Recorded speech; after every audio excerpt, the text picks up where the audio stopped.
Sunday evening, friends. It's we're gonna have a family dinner today, and I'm super excited about that because it's been a while since we've all been together to sit down for a meal. Now, today on the menu is barbecue chicken thighs, mac and cheese pudding from the American Heritage Cookbook. It's back here. And if you haven't checked out that video, check out the video for the mac and cheese. And I wanted a different vegetable today, so I thought, why not green bean casserole? You don't have to wait till the holidays to have it. We love it all year round. It's simple, it's quick. I always have all the ingredients in my pantry. So listen, I want to tell you something straight up. This is the way my grandma made it. This is the way my mom made it. And this is the way I make it. It's nothing fancy. It's not your fancy gourmet green bean casserole. This is just an old school classic throw together. My mom was the queen of Thanksgiving. That woman cooked 8,000 side dishes at Thanksgiving. And she's cut back now that she's older, and we just don't have as much time, and we're not feeding as many people. But this was one of the side dishes we always had, and we could throw it together. And let's just get to it. So 2 cans of drained French style green beans. Now, of course, if I was making this for Thanksgiving, I'd be making a bigger helping than this, but it's just the 5 of us today. So I'm just gonna do 2 cans. And listen, y'all know I'm not gonna dirty up another bowl. We're gonna have it right here in the pan. I put a little bit of nonstick spray in there for cleanup. Pepper, salt.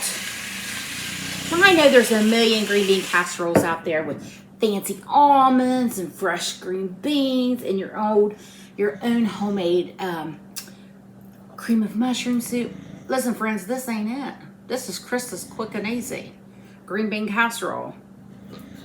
So here we go, 1 can of cream of mushroom. I don't know if I'm going to put in 2 because usually, like I said, well, that was very dramatic. Usually I make a large quantity, for Thanksgiving. So we're going to see here. Maybe 1 can will be enough. I may have to add 2.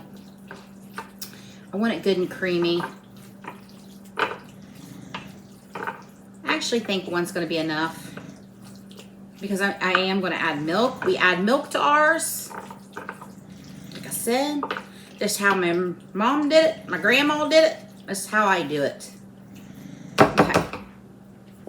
Milk, I told you when I bring home an extra jug of milk and there's no room for 2 gallons, I always put my extra in a jar. I'm going to do half a can of milk. I'm gonna mix it up. And then I've got my French fried onions, and I put some in the mix. I don't know how much. Measure with your heart. These crispy little devils. Oh, they're so good. I would say there's probably half a cup in there. I mix those in with the casserole. Then I'll bake this. And right before it's almost done, I will pull it out and add more to the top so they don't get too brown. And we'll show you that process here in a little bit. That's it, friends. I mean, come on. You have a side dish. And literally, I've been with you 3 minutes. 2 of that's me yapping my gums. There it is. Bake that 375. When it starts to look like it's all, warm and bubbly, we'll pull it out and I'll show you what we're going to do next to it. So here's the green bean casserole. It's been in the oven for about 20 minutes. Actually, I've had it in my toaster oven because I've got mac and cheese in the oven. I'm gonna give it a quick stir. Okay. Now we're gonna take some more onions on top. Make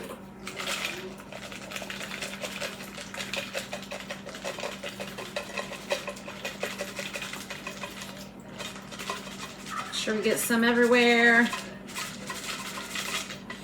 There we go. I'm gonna pop it back in the oven until those onions get golden brown. It's almost time to eat, y'all. The old school classic green bean casserole is out of the oven. There it is. It's hot. And this is my childhood in a pan. I've eaten this my whole life, every holiday. This is a side that was prepared. I'm gonna taste it. I know what it tastes like. But it's just so delicious. Listen, you don't have to wait till Christmas, Easter, Thanksgiving to whip up a pan of this. This is going to be plenty for the 5 of us. So quick, delicious, easy, something different to have as a veggie lineup. We're having that with our macaroni cheese pudding from the American Heritage Cookbook. Look for that video if you're watching this first before the macaroni and cheese. I've got chicken thighs, barbecue chicken thighs in the oven right now. This morning I put them in the slow cooker and let them cook till they were tender, but still intact. I didn't want them falling off the bone. I wanted them to stay whole. Hit them with some barbecue sauce. They're fully cooked, so all I had to do was just heat them up. While all of this rests, it's gonna be a wonderful Sunday dinner with my family.